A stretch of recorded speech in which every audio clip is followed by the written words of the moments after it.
Most folks have a general idea of where wine comes from. They know it's made of grapes.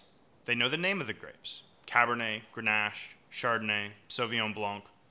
They even know the names of the places where the grapes are grown: Bordeaux, Chablis, Champagne, Sancerre. But where does it really come from?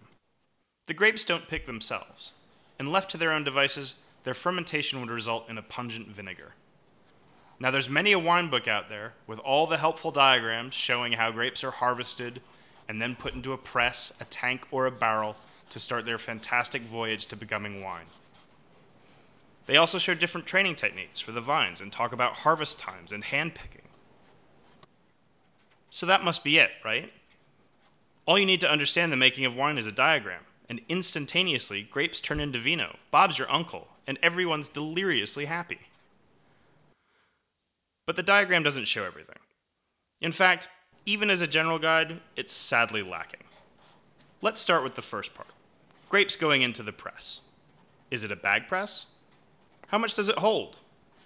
Where's the picture of two guys standing on the back of a truck, sweating in the midday sun, trying not to slip off and desperately trying not to drop each of the 50-kilo comports of grapes, swatting away hungry wasps as everything is slicked with ripe grape must? How did the grapes get there? It may have been hand harvesting. Two words that strike an image of pastoral France, complete with happy peasants brandishing secateurs in perfectly manicured vineyards under the bright, warm Mediterranean sun. No mention of vineyards so steep that landslide prevention is the premier safety concern, that starting before sunrise is essential to avoid heat exhaustion, that the secateurs are so sharp you could cut the top of your finger off and not realize it until you saw the blood.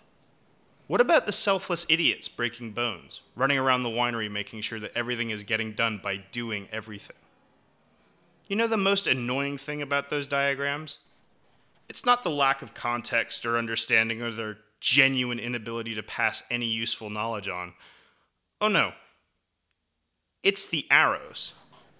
The arrows that bring you from stage to stage, from tank to press, to barrel to bottle. Those arrows are deeply irksome, because it isn't arrows that do all that. It's me. It's winemakers and stagiaires and vendageurs, folks up from 5 a.m., hand-shifting tons of fruit, wine, fixing hoses and twirling barrels to their rightful stack. And their reward for that is cleaning the winery for 3 hours at the end of every day. And who are these people? Why are they doing this? Where are they doing this? Who saw the jagged, inhospitable hillsides of the Roussillon and thought, I know, I'll plant stuff there so that I have to spend my working life cultivating on the very edge, where there's almost no rainfall?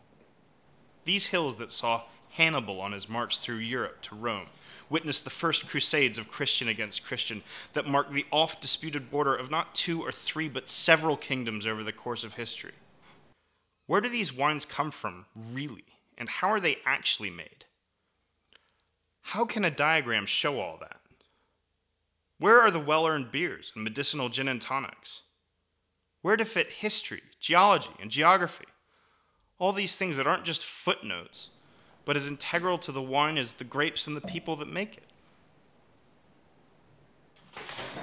Well, obviously my terrible drawings and diagrams are no good at telling the story of winemaking, so I'm just going to have to write a book about it.